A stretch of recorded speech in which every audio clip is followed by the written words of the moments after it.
नमस्कार साथियों, आज का जो आपका टॉपिक है वह प्रेजेंट कंटिन्यूस टेंस है। पहले हमने जिस टेंस का अध्ययन किया था वो प्रेजेंट इंडेफिनिट टेंस था। आज हम जिस टेंस की बात करेंगे वो टेंस हमारा कौन सा होगा? Present continuous tense. Present continuous tense को बोलते हैं अपूर्ण वर्तमान काल। अब ध्यान से देखिए, इसको हिंदी में बोलते हैं प्रेजेंट कंटिन्यूस टेंस को बोलते हैं अपूर्ण वर्तमान काल। इस टेंस के अंदर क्या होता है कि इस टेंस में ऐसी घटनाओं का वर्णन किया जाता है जो पूरी तो हो चुकी हो लेकिन अभी फ़िलहाल में चल रही हो।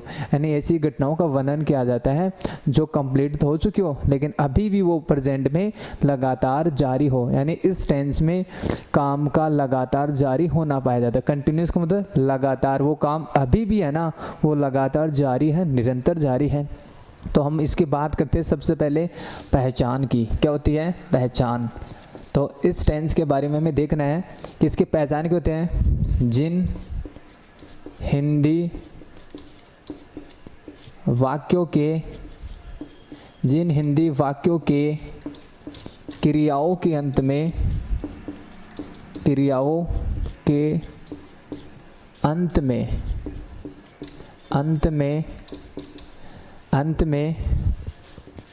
रहा है, रही है, रहे हैं अथवा रहा हूँ इत्यादि शब्द आते हैं,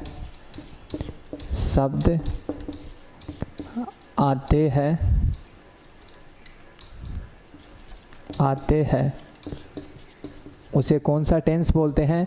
प्रेजेंट कंटिन्यूस टेंस। यानी प्रेजेंट कंटिन्यूस टेंस किसे कहते हैं? इसकी पहचान क्या होती है कि हेल्पिंग, यानी जिन हिंदी वाक्यों के क्रियाओं के यानी वर्ब के लास्ट में अगर रहा है, रही है, रहे हैं अथवा रहा हूँ इत्यादि शब्द आते हैं उसे कौन सा टेंस बोलते हैं? Present continuous tense. इसके बाद में इसकी आती है सहायक क्रिया। क्या आती है? सहायक क्रिया, जिसको हम इंग्लिश में क्या बोलते हैं? Helping verb. क्या बोलते हैं? Helping verb. क्या बोलते हैं बच्चों? Helping verb. यानी ये पूछा जाता है कि प्रेजेंट कंटिन्यूस टेंस की हेल्पिंग वर्ब क्या होते हैं? हेल्पिंग वर्ब को शॉर्ट में क्या बोलते हैं? एचवी। क्या बोलते हैं? एचवी। तो प्रेजेंट कंटिन्यूस टेंस की हेल्पिंग वर्ब होती है इज एम आर। क्या होती है? Is am are. क्या होती है? Is am are. क्या होती है? Is am are. ठीक है, आगे देखिए, इसकी आती है मुख्य क्रिया। क्या आती है? मुख्य क्रिया। यानी मैं इसको बात करूं कंटिन्यूस टेंस, यानी कंटिन्यूस टेंस में ऐसी घटनाओं का वर्णन किया जाता है जो अभी फिलहाल में चल रही है। यानी अर्थात यानी जो घटना, यानी ऐसी घटनाओं का वर्णन किया जाता है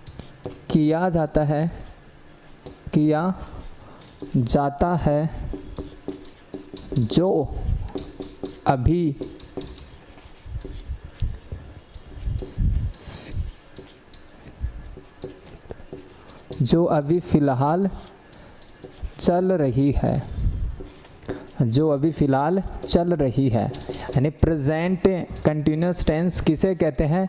आपको ये ध्यान रखना है, प्रेजेंट कंटिन्यूस टेंस किसे कहते हैं?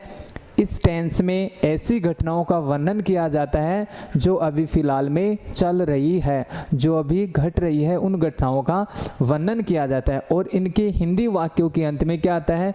रहा है, रही है, रहा हूँ इत्यादि शब्द आते हैं। आगे इसकी हेल्पिंग वर्ब क्या होती है? इज, एम और आर। अब इसकी बात करते हैं मेन वर्ब की। मेन वर्ब होती है मुख्य क्रिया। क्या होती है? मुख्य क्रिया। क्या होती है? मुख्य क्रिया। मुख्य क्रिया। मेन वर्ब के अंदर आपको ध्यान रखना है, आपको एक चीज़ ध्यान रखनी है, इसके अंदर सबसे इम्पोर्टेंट है, अगर हमारा सब्जेक्ट सिंगुलर होता है, यदि हमारा सब्जेक्ट क्या हो? सिंगुलर हो। क्या हो? सिंगुलर सब्जेक्ट हो। सिंगुलर सब्जेक्ट कौन कौन से होते हैं? हिंदी में इसको बोलते हैं एक वचन कर्ता। क्या बोलते हैं? एक वचन कर्ता। एक वचन करता यानी सिंगुलर सब्जेक्ट कौन कौन से होते हैं आपको ध्यान रखना है, ही, सी, इट व नेम। यहाँ पे लिख देता हूँ नेम। नेम का अर्थ होता है किसी व्यक्ति का नाम, किसी व्यक्ति का नाम। ध्यान रखना आपको कि मेन वर्ब में आपको ध्यान रखना है कि अगर हमारा सब्जेक्ट सिंगुलर हो, सिंगुलर का मतलब एक वचन करता, एक वचन करता कौन से थे, ही, सी, इट व नेम। नेम का अर्थ होता है किसी व्यक्ति का नाम। ध्यान रखना अगर हमारा सब्जेक्ट सिंगुलर होता है तो हम हेल्पिंग वर्ब, कौन सी काम में लेंगे, इज काम में लेंगे। कौन सी काम में लेंगे, इज। अगर हमारा सब्जेक्ट क्या हो, सिंगुलर। अगर हमारा सब्जेक्ट सिंगुलर हो तो हम हेल्पिंग वर्ब कौन सी काम में लेंगे, इज काम में लेंगे। दूसरी बात, ठीक है, यहाँ पे लिख देता हूँ प्लूरल सब्जेक्ट, ठीक है, प्लूरल सब्जेक्ट। ये कौन कौन से होते हैं, इसको हिंदी में बोलते हैं बहुवचन कर्ता। क्या बोलते हैं, बहुवचन कर्ता। ये कौन कौन से होते हैं, ध्यान रखना, इसको बोलते हैं वी, यू और दे। ये क्या होते हैं, बहुवचन कर्ता, वी, यू, दे। ये हमारे प्लूरल सब्जेक्ट होते हैं, बहुवचन कर्ता होते हैं। उनके साथ हम हेल्पिंग वर्ब आर काम में लेंगे। क्या काम में लेंगे, हेल्पिंग वर्ब आर। एक वचन होते हैं तो इज काम में लेते हैं, बहुवचन होते हैं तो हेल्पिंग वर्ब कौन सी काम में लेते हैं, आर। और इसमें आई के साथ, इसमें आई के साथ क्या काम में ली जाती है, एम। तो ध्यान रखना है आपको, हमारी जो हेल्पिंग वर्ब है इज, एम, आर। अगर हमारा सब्जेक्ट सिंगुलर है तो हम इज काम में लेंगे। अगर हमारा सब्जेक्ट यानी आई है तो उसके साथ हम एम काम में लेंगे। अगर हमारा सब्जेक्ट प्लूरल है यानी बहुवचन करता है तो कौन से काम में लेंगे, आर। तो अब हमें ये भी पता चल गया कि सिंगुलर किसके साथ काम में लेते हैं हेल्पिंग वर्ब, प्लूरल किसके साथ काम में लेते हैं और एम किसके साथ काम में लेते हैं। तो इतना आप लोगों को समझ में आएगा, आई होप। आगे देखिए आप,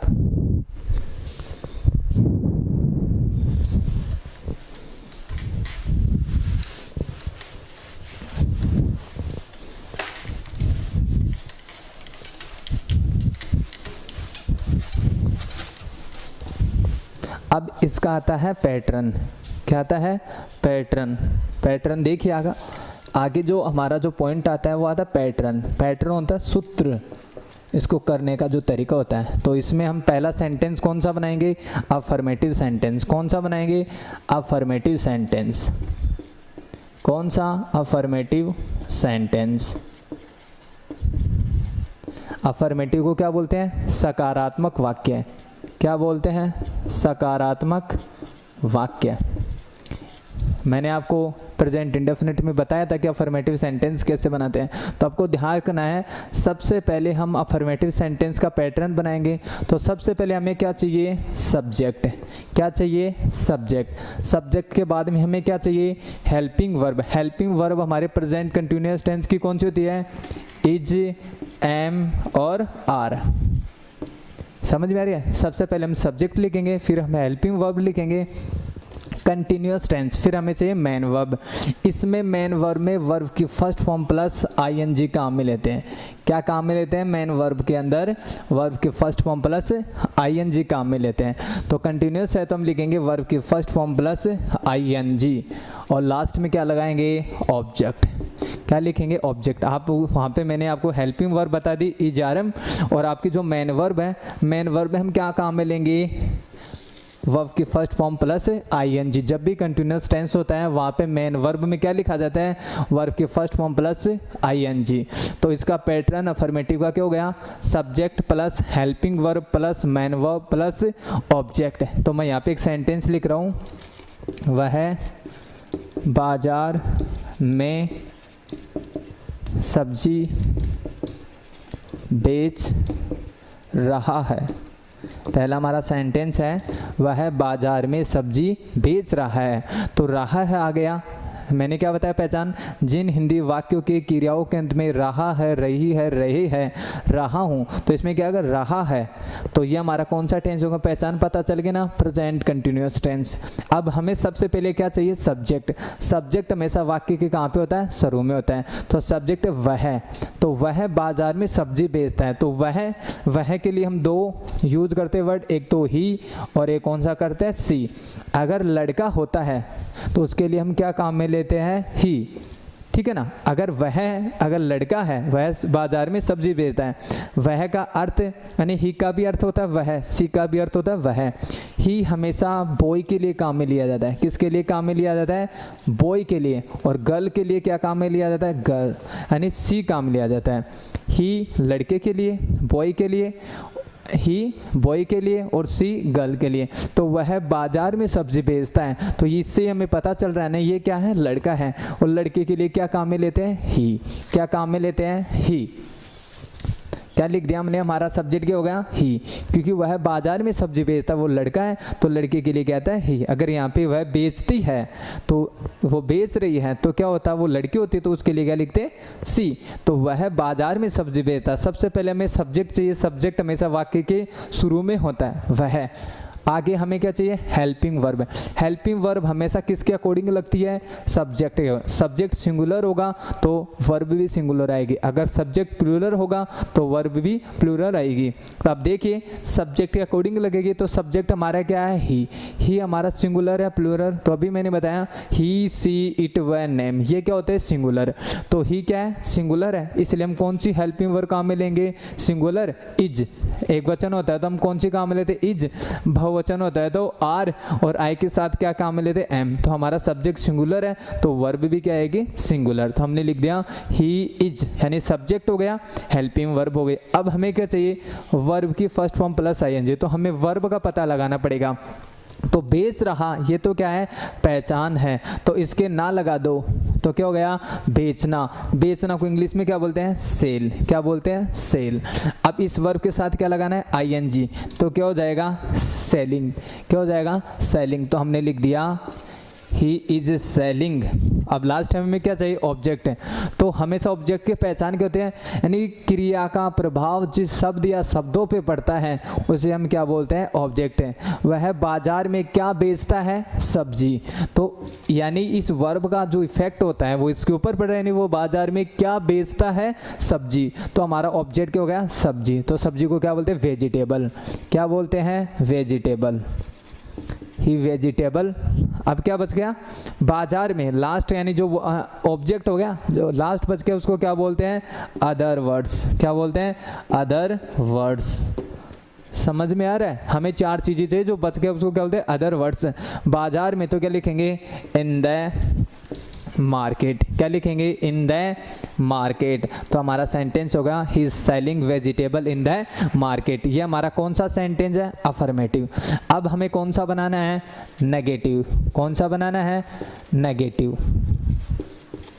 नेगेटिव सेंटेंस होता है तो आपको पता है, मैंने बताया था कि नेगेटिव सेंटेंस में हम हेल्पिंग, यानी नेगेटिव सेंटेंस के अंदर हम क्या लगाते हैं, नॉट। तो हम इसी का बना देते हैं, यहाँ पे नेगेटिव सेंटेंस।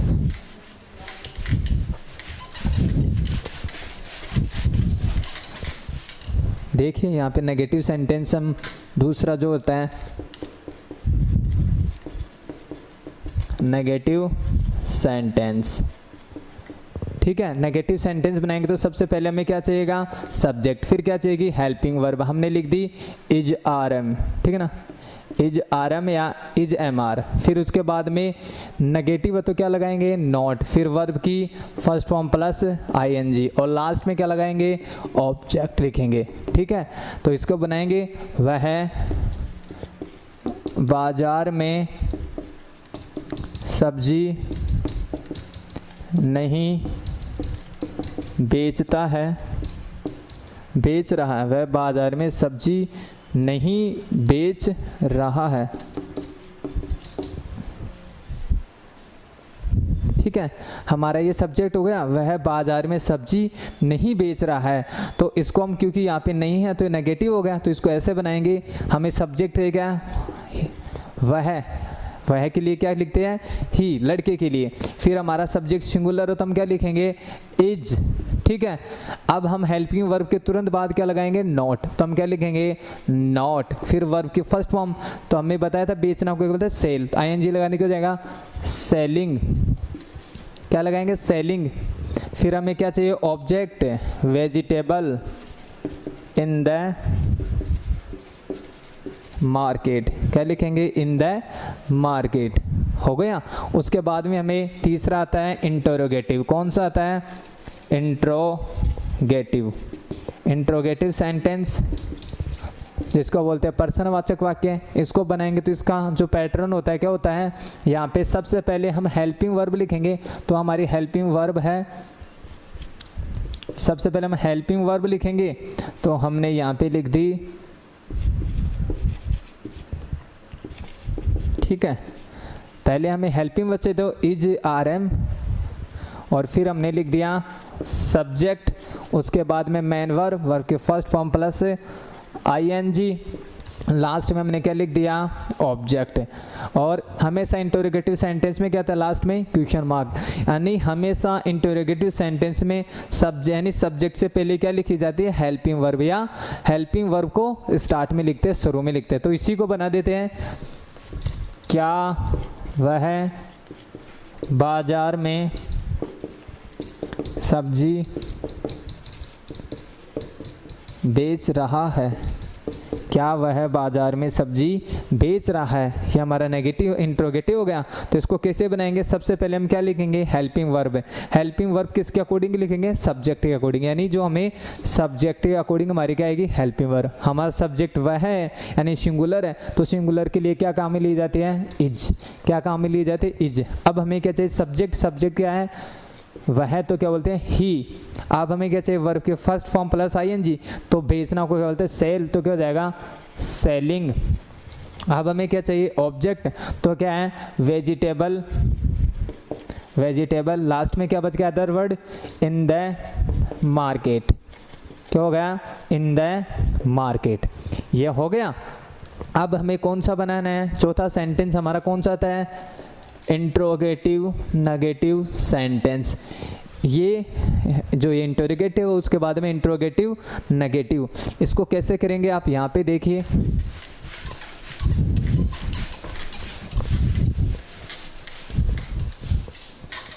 जो चौथा हमारा है उसको ऐसे करेंगे, इंट्रोगेटिव, इंट्रोगेटिव नेगेटिव सेंटेंस, ठीक है। प्रश्नवाचक नकारात्मक वाक्य है, तो इसको हम, इसका जो पैटर्न होता है, यानी सब्जेक्ट से पहले हम क्या लिखते हैं, हेल्पिंग वर्ब, यानी हेल्पिंग वर्ब को हम कहाँ पे लिखेंगे, शुरू में, इज आर एम, क्या लिखेंगे, इज आर एम। ये हमारी हेल्पिंग वर्ब हो गई। हेल्पिंग वर्ब के तुरंत बाद क्या लिखेंगे, सब्जेक्ट।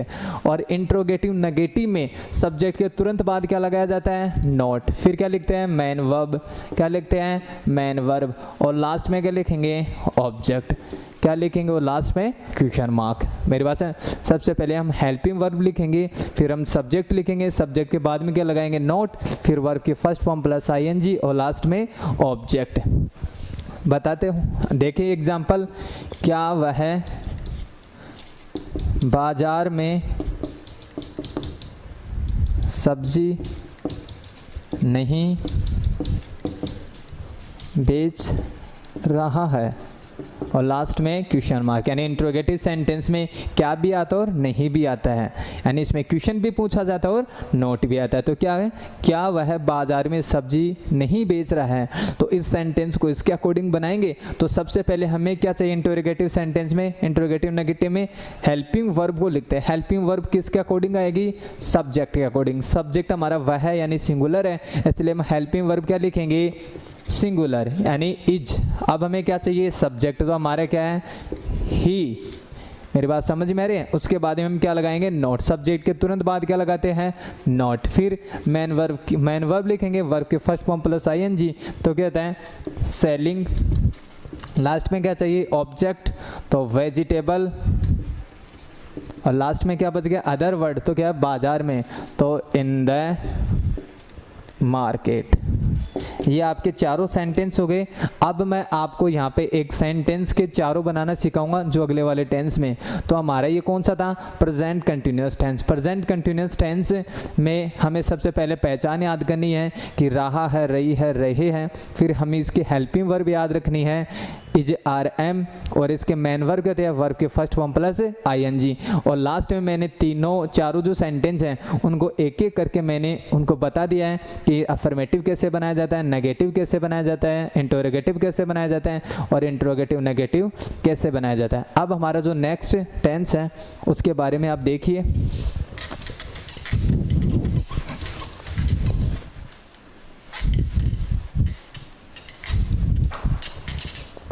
हमारा है परफेक्ट टेंस। कौन सा है, परफेक्ट टेंस, यानी प्रेजेंट परफेक्ट टेंस। इसके बारे में आप देखिए तो इसकी सबसे पहले जो पहचान होती है वो क्या होती है, चुका है, चुकी है और चुके हैं। यानी जिन हिंदी वाक्यों के क्रियाओं के अंत में अगर ये शब्द आए, चुका है, चुकी है, चुके हैं, यह कौन सा टेंस होता है, प्रेजेंट परफेक्ट टेंस। यानी इस टेंस में जो कार्य होता है वो कंप्लीट हो चुका होता है। यानी इसमें जो कार्य नहीं, ये जो इस टेंस में जो वर्क होता है वो क्या होता है, पूर्ण होता है, पूरा होता है। अब इसकी जो क्या आती है, इसके बाद में हेल्पिंग वर्ब। क्या आती है, हेल्पिंग वर्ब। मैं आपको इसमें शॉर्ट फॉर्म में बताऊंगा कि अब इसकी हेल्पिंग वर्ब कौन से टेंस की, प्रेजेंट परफेक्ट टेंस की। प्रेजेंट परफेक्ट की हेल्पिंग वर्ब क्या होती है, हैज और हैव। क्या होती है, हैज और हैव। यानी जो हमारा जो इसकी हेल्पिंग वर्ब होगी, प्रेजेंट परफेक्ट को हिंदी में अपूर्ण वर्तमान काल कहते हैं। क्या बोलते हैं, अपूर्ण वर्तमान काल। इसकी जो हेल्पिंग वर्ब क्या होती है, हैज हैव। यानी प्रेजेंट परफेक्ट की जो हेल्पिंग वर्ब होती है हैज हैव। उसके बाद में इसकी आती है मेन वर्ब। क्या आती है, मेन वर्ब। मेन वर्ब क्या होती है, इसकी वर्ब की थर्ड फॉर्म। कौन सी फॉर्म काम में लेते हैं, वर्ब की थर्ड फॉर्म। अब इसके पैटर्न देखिए, इसके पैटर्न। तो इसका जो पहला अफर्मेटिव सेंटेंस का आता है वो आता है, सबसे पहले हम क्या लिखते हैं, सब्जेक्ट, फिर क्या लिखेंगे, हेल्पिंग वर्ब। इसकी हेल्पिंग वर्ब क्या है, हैज और हैव। क्या है, हैज और हैव। और फिर मेन वर्ब क्या आती है, वर्ब की थर्ड फॉर्म। और लास्ट में ऑब्जेक्ट। ये तो किसका फॉर्मूला होता है, अफर्मेटिव का। दूसरा क्या आता है, ये तो अफर्मेटिव सेंटेंस का, ये नेगेटिव सेंटेंस का। तो सबसे पहले हम क्या लिखेंगे, सब्जेक्ट, उसके बाद में लिखेंगे हैज और हैव। हेल्पिंग वर्ब के तुरंत बाद क्या लगाया जाता है, नॉट, और फिर वर्ब की थर्ड फॉर्म, और लास्ट में क्या लिखेंगे, ऑब्जेक्ट। फिर हमारा तीसरा आ गया इंटरोगेटिव सेंटेंस। उसका पैटर्न क्या आता है, फॉर्मूला आता है, सबसे पहले हम सब्जेक्ट से पहले क्या लिखेंगे इंटरोगेटिव में, हेल्पिंग वर्ब। तो हेल्पिंग वर्ब होती है हैज और हैव, और हेल्पिंग वर्ब के तुरंत बाद सब्जेक्ट। फिर क्या लिखेंगे, मेन वर्ब। मेन वर्ब कहते हैं वर्ब की थर्ड फॉर्म, लास्ट में ऑब्जेक्ट और क्वेश्चन मार्क। इसके बाद में इंटरोगेटिव नेगेटिव सेंटेंस जो हमारा फोर्थ था, इसमें हेल्पिंग वर्ब जो हैज है होती है। उसके बाद में हम क्या लिखेंगे, सब्जेक्ट, और सब्जेक्ट के तुरंत बाद क्या लगाएंगे, नॉट। फिर वर्ब की फर्स्ट फॉर्म, लास्ट में ऑब्जेक्ट और क्वेश्चन मार्क। ये हमारे चारों सेंटेंस हैं, उनके क्या है, पैटर्न है।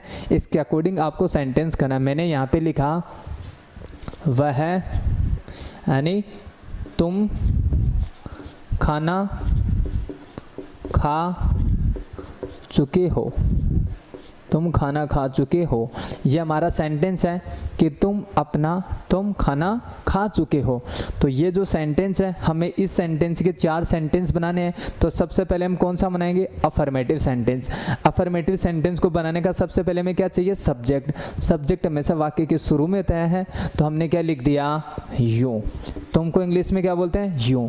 अब हमें क्या लगानी है, हेल्पिंग वर्ब। हेल्पिंग वर्ब क्या है, हैज हैव। हैज हैव किसके अकॉर्डिंग लगे, सब्जेक्ट के अकॉर्डिंग। तो हमारा सब्जेक्ट देखिए क्या, यूं। यूं क्या है, एक वचन है या बहुवचन। एक वचन कौन से थे, आई, वी, यूं, दे। ये तो क्या होते हैं, बहुवचन करता। और ही, सी, इट और नेम, ये क्या होते हैं, एक वचन। तो हमारा जो यूं है वो क्या है, बहुवचन करता है। कौन कौन से थे, आई, वी, यूं और दे। समझ में आ रहा है। अगर आई और वी, यूं, दे है, इनके साथ कौन सी हेल्पिंग वर्ब आएगी, हैव। अगर हमारा सब्जेक्ट कौन सा हो, ही, सी और इट व नेम, तो हम कौन सी हेल्पिंग वर्ब काम में लेंगे? हैज। यानी एक वचन होगा तो हम हैज काम में लेंगे, और बहुवचन हमारा सब्जेक्ट होगा तो हम कौन सी काम लेंगे? हैव। तो ध्यान रखना यू हमारा कौन सा है? बहुवचन करता है, इसलिए हम कौन सी हेल्पिंग वर्ब काम में लेंगे? हैव। तो यू हैव हेल्पिंग वर्ब हो गई हमें। अब हमें क्या चाहिए? वर्ब की थर्ड फॉर्म। तो चुके है, ये तो क्या है? पहचान है प्रेजेंट परफेक्ट की। हमें क्या है? वर्ब चाहिए। कौन सी वर्ब चाहिए? वर्ब चाहिए। वो भी कौन सी फॉर्म में? थर्ड फॉर्म में। तो वर्ब होती है खा, इसके ना लगा दो, क्या होगा? खाना। खाना को इंग्लिश में क्या बोलते हैं? इट। वर्ब की 3 फॉर्म होती है, वैसे 5 होती है, तो यहाँ पे 3 काम लेंगे। First form eat, second form ate, और थर्ड फॉर्म क्या होती है? इटन। क्या होती है? इटन। यानी ये वर्ब की फर्स्ट फॉर्म, या सेकंड फॉर्म, ये थर्ड फॉर्म। तो ध्यान रखना है आपको कि आपको यहाँ पे कौन सी फॉर्म चाहिए? वर्ब की थर्ड फॉर्म। थर्ड फॉर्म कौन सी होती है? इटन। तो हम इट की कौन सी फॉर्म लिखेंगे? Third form. तो हमने क्या लिख दिया? इटन। क्या लिख दिया? इटन। और लास्ट में क्या बच गया? ऑब्जेक्ट। तो हमारे क्या हो गया? खाना को क्या बोलते हैं? Food. You have eaten food, तुम खाना खा चुके। अब हमें कौन सा बनाना? नेगेटिव। तो नेगेटिव में सबसे पहले क्या लिखते हैं? सब्जेक्ट। हमने क्या लिख दिया? सब्जेक्ट। फिर हमें हेल्पिंग वर्ब चाहिए, तो हमारा सब्जेक्ट बहुवचन है, तो हेल्पिंग वर्ब कौन सी आ गई? हैव। अब हेल्पिंग वर्ब के तुरंत बाद क्या लगाते हैं? नॉट। तो हमने क्या लिख दिया? नॉट। और वर्ब की कौन सी फॉर्म? Third form. तो इटन, और लास्ट में क्या हो गया? फूड। ये हमारा कौन सा हो गया? Negative sentence. इंट्रोगेटिव में हेल्पिंग वर्ब को पहले लिखते हैं, तो हमारी हेल्पिंग वर्ब क्या है? हैव। तो हमने हैव को कहाँ पे लिख दिया? पहले। उसके जस्ट तुरंत बाद क्या लिखेंगे? सब्जेक्ट। सब्जेक्ट क्या है? यू।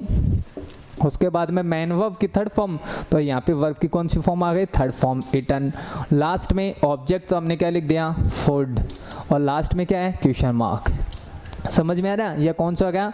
Interrogative sentence. लास्ट का कौन सा बचा? Interrogative negative. तो उसमें हेल्पिंग वर्ब को पहले लिखेंगे, तो हमने लिख दिया हैव। फिर हमें क्या चाहिए? सब्जेक्ट, तो हमने लिख दिया यू। उसके बाद में क्या लिखेंगे? नॉट, तो हमने लिख दिया नॉट। फिर वर्ब की कौन सी फॉर्म यहाँ पे चाहिए? Third form. कौन सी फॉर्म चाहिए? Third form. तो हमने लिख दिया इटन, और लास्ट में हमारा ऑब्जेक्ट हो गया फूड और क्वेश्चन मार्क। इस प्रकार आपको सेंटेंस करने हैं प्रेजेंट की, यानी प्रेजेंट परफेक्ट की। आपको हेल्पिंग वर्ब यानी जिन हिंदी वाक्यों की क्रियाओं के अंत में चुका है, चुकी है, चुके हैं इत्यादि शब्द आते हैं, वो कौन सा टेंस होता है? Present perfect. अर्थात प्रेजेंट परफेक्ट में जो कार्य किया जाता है वो क्या होता है? कंप्लीट होता है, पूरा होता है। इसके बाद में आपको हेल्पिंग वर्ब याद करनी है, वो क्या होती है? हैज और हैव। यानी प्रेजेंट परफेक्ट की हेल्पिंग वर्ब क्या होती है? Has have. उसके बाद में मेन वर्ब की यहाँ पे कौन सी फॉर्म काम में लेते हैं? Third form. इसके बाद में इसके पैटर्न है, अफर्मेटिव ऐसे बनाया जाता है, नेगेटिव का ये पैटर्न होता है, इंट्रोगेटिव का ये होता है, और इंट्रोगेटिव नेगेटिव का ये होता है। और मैंने एक सेंटेंस के यहाँ पे चारों तरीके से मैंने आपको करना बता दिया है कि अफर्मेटिव को कैसे किया जाता है, नेगेटिव को कैसे किया जाता है, इंट्रोगेटिव को कैसे किया जाता है, और इंट्रोगेटिव नेगेटिव को कैसे किया जाता है। हमारा जो लास्ट है वो टेंस है प्रेजेंट का, वो देखिए।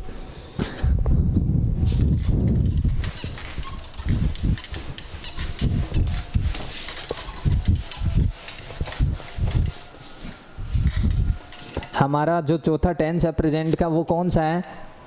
Present perfect continuous tense. हमारा जो चौथा टेंस है वो कौन सा? प्रेजेंट का प्रेजेंट परफेक्ट कॉन्टिन्यूअस टेंस है। यानी इसको हम बोलते हैं पूर्ण अपूर्ण वर्तमान काल। क्या बोलते हैं? पूर्ण अपूर्ण वर्तमान काल। यानी इस टेंस में 2 कार्य एक साथ पाए जाते हैं, यानी प्रेजेंट परफेक्ट कंटिन्यूअस टेंस में। तो इसकी जो पहचान होती है वो देखिए। जिन हिंदी वाक्यों की क्रियाओं के अंत में से, रहा है, से, रही है, से, रहे हैं और से रहा हूँ, यानी इत्यादि शब्द आते हैं। जिन हिंदी वाक्यों की क्रियाओं के अंत में से, रहा है, से, रही है, से, रहे और से रहा हूँ इत्यादि शब्द आते हैं, वो कौन सा टेंस होता है? Present perfect continuous tense. अब इसकी जो पहचान होती है, जो हेल्पिंग वर्ब होती है, वो क्या होती है? हैज बीन और हैव बीन। क्या होती है? हैज बीन और हैव बीन। आपको पूछे कि प्रेजेंट परफेक्ट कंटिन्यूअस टेंस की हेल्पिंग वर्ब होते हैं तो आपको बताना है हैज़ बीन और हैव बीन कर। हाँ, हमें मेन वर्ब के अंदर ध्यान रखना है कि प्रेजेंट परफेक्ट कंटिन्यूअस टेंस के अंदर इस टेंस में टाइम दिया हुआ होता है, अर्थात समय दिया हुआ होता है,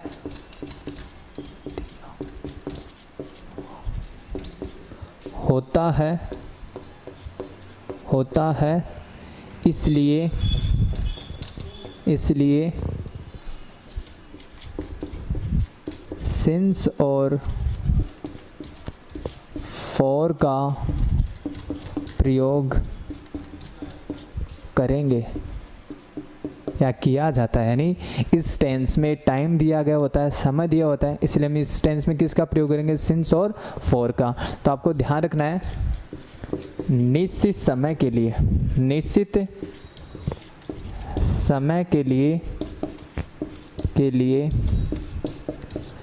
हम सिंस का प्रयोग करेंगे, ठीक है। यानी पहर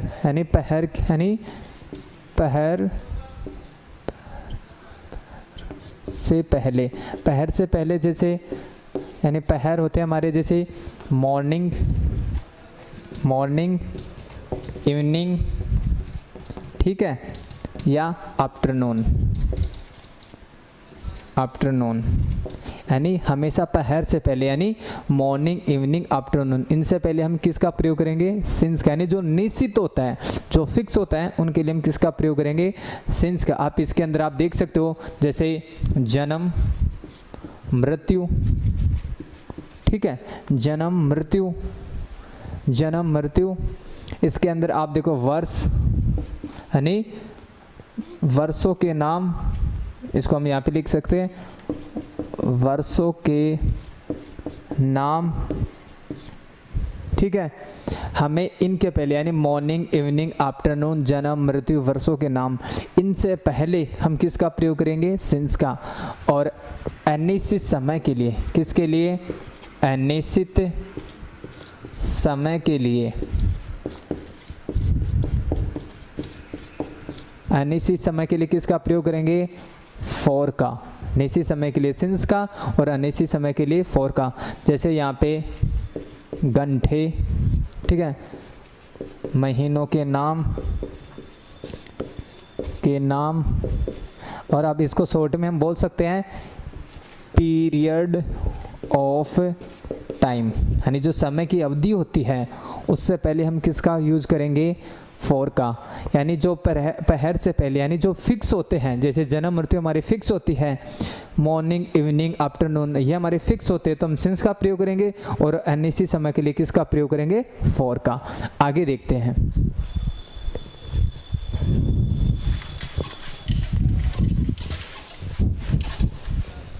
इसके अंदर अब आता है इसको बनाने का पैटर्न। तो इसके पैटर्न मैं आपको यहाँ पे लिख देता हूँ।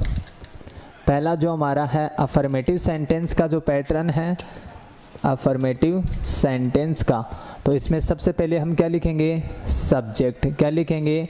सब्जेक्ट। उसके बाद में हम लिखेंगे हेल्पिंग वर्ब। हेल्पिंग वर्ब क्या होती है? Has, have, been. इसका मतलब क्या होता है? हैज बीन और हैव बीन, यानी हैज बीन और हैव बीन। फिर कंटिन्यूअस तो हम क्या लिखेंगे? मैन वर्ब की फर्स्ट फॉर्म प्लस आईएनजी। और लास्ट में हम क्या लिखेंगे? ऑब्जेक्ट। और ऑब्जेक्ट के तुरंत बाद ध्यान रखना है सिंस, फॉर प्लस टाइम। या मैं इस सेंटेंस में बनाएंगे, यानी सबसे पहले सब्जेक्ट लिखा जाएगा, फिर हेल्पिंग वर्ब, फिर मैन वर्ब, फिर ऑब्जेक्ट, फिर सिंस, फॉर प्लस टाइम। ये कौन सा सेंटेंस का फॉर्मूला है? अफर्मेटिव। कौन सा सेंटेंस का पैटर्न है ये? अफर्मेटिव का। फिर है नेगेटिव सेंटेंस। दूसरा हमारा जो सेंटेंस आता है उसको ध्यान रखना है। इसमें सबसे पहले हम क्या लिखेंगे? सब्जेक्ट। फिर हम लिखेंगे हेल्पिंग वर्ब जो हमारी दे रखी है has, have, been, plus negative में क्या लगाया जाता है? नॉट। फिर वर्ब की first form plus ING. Last में object plus since, for plus time. इसके बाद में हमारा इंट्रोगेटिव का आता है, तो इंट्रोगेटिव सेंटेंस का आता है। हेल्पिंग वर्ब को हम स्टार्ट में लिखेंगे। हेल्पिंग वर्ब जो हमारी हैव और हैज है, उसके जस्ट बाद में हम लिखेंगे सब्जेक्ट। सब्जेक्ट के तुरंत बाद हम क्या लिखेंगे, बीन। उसके बाद में वर्ब की first form plus ING, last में ऑब्जेक्ट और सिंस फॉर प्लस टाइम, और लास्ट में क्या लिखेंगे, क्वेश्चन मार्क, और लास्ट हम लिखेंगे इंट्रोगेटिव नेगेटिव सेंटेंस। उसमें हेल्पिंग वर्ब को लिख दिया हमने, और उसके बाद में लिखा सब्जेक्ट। सब्जेक्ट के तुरंत बाद नॉट, नॉट के जस्ट बाद में बीन, फिर वर्ब की फर्स्ट फॉर्म प्लस आईएनजी, और लास्ट में क्या लिखेंगे, ऑब्जेक्ट, और फिर सिंस और फॉर, और लास्ट में क्या लिखेंगे, टाइम और क्वेश्चन मार्क। मेरी बात समझ में आ रही है? अब मैं यहाँ पे एक सेंटेंस लिखता हूँ, फिर इसको करेंगे। राजेश जन्म से सिरोही, राजेश जन्म से सिरोही में रह रहा है। मैंने लिखा राजेश जन्म से सिरोही में रह रहा है। तो आपको ये सेंटेंसेस के हमने 4 बनाने, ये आपके सामने पैटर्न लिखे हुए हैं। तो हमें कौन सा बनाना, अफर्मेटिव। तो अफर्मेटिव रहा है, ये तो क्या है, पहचान है, और इसमें क्या टाइम दे, से, यानी से रहा है, से रही है, से रहे है, से रहा हूँ। ये कौन सा टेंस होता है, प्रेजेंट परफेक्ट कंटिन्यूअस। हमें पहचान पता चल गई। उसके बाद में हमें क्या लिखना, सब्जेक्ट। सब्जेक्ट हमेशा वाक्य के शुरू में क्या है, राजेश। राजेश किसी का नाम है तो वो क्या है, एक वचन, तो हम लिखेंगे राजेश। ठीक है, राजेश हो गया। उसके बाद में हम क्या लिखेंगे, हेल्पिंग वर्ब है। हेल्पिंग वर्ब हमारी सब्जेक्ट के अकॉर्डिंग आएगी। एक वचन है तो हम हैज लिखेंगे, बहुवचन है तो हैव लिखेंगे। तो राजेश एक वचन है तो क्या लिखेंगे, हैज बीन। क्या लिखेंगे, हैज बीन। फिर हम क्या लिखेंगे, वर्ब की फर्स्ट फॉर्म प्लस आईएनजी। रहना को क्या बोलते हैं, लिव। क्या बोलते हैं, लिव। तो आपको ध्यान रखना इसके साथ क्या जोड़ेंगे, आईएनजी। जब किसी वर्ब का अंतिम अक्षर आई हो और उसमें आईएनजी जोड़ते हैं तो क्या आई को हटा दिया जाए तो क्या हो जाएगा, लिविंग। मेरी बात समझ में आ रही है? तो हमने यहाँ पे लिखा living. Rajesh has been living हमारा सब्जेक्ट हो गया, हमारी हेल्पिंग वर्ब हो गई, हमारी मेन वर्ब हो गई। अब हमें क्या चाहिए, ऑब्जेक्ट। राजेश जन्म से कहाँ पे रहता है भाई, सिरोही में। तो क्या लिखेंगे, इन द सिरोही। ठीक है, आप उसके बाद में क्या लगाएंगे, सिंस फॉर का यूज करेंगे प्लस टाइम। तो हमें ये देखना है यहाँ पे क्या दे रखा है, जन्म से। तो जन्म हमारा निश्चित है ना कि हम जन्म से सिरोही में रह रहे हैं, तो निश्चित समय के लिए किसका प्रयोग करेंगे, सिंस का, और अनिश्चित के लिए फॉर का। तो लिखेंगे सिंस। ठीक है, निश्चित फिर क्या आएगा, जन्म से, तो सिंस बर्थ। ठीक है, ये हमारा अफर्मेटिव सेंटेंस होगा। नेगेटिव बनाएंगे तो लिखेंगे राजेश हैज। अब बीन कहाँ पे लगेंगे, हैज और बीन के बीच में हम क्या लगाएंगे, नॉट। तो हम क्या लिखेंगे, हैज नॉट बीन। फिर ऐसा कैसा sentence, living in the Sirohi since birth. उसके बाद में इंटरोगेटिव बनाएंगे तो जो हेल्पिंग वर्ब को हम स्टार्ट में लिखेंगे, has Rajesh been living in the Sirohi since birth, और लास्ट में क्वेश्चन मार्क। फिर इसका इंटरोगेटिव नेगेटिव बनाएंगे तो हैज राजेश, सब्जेक्ट के तुरंत बाद क्या लिखेंगे, not been living in the Sirohi since birth. Last में क्वेश्चन मार्क। ये आपकी प्रेजेंट के आज चारों टेंस कंप्लीट हो चुके हैं।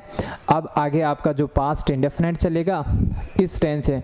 रही बात आपकी एडवर्ब की, तो एडवर्ब जैसे आपके टेंस कंप्लीट होंगे हम आपको सभी टेंसों की एडवर्ब एक साथ लिखवा देंगे, जिससे आपको याद करने में आसानी रहे और आप उनको अच्छी तरीके से याद कर पाए।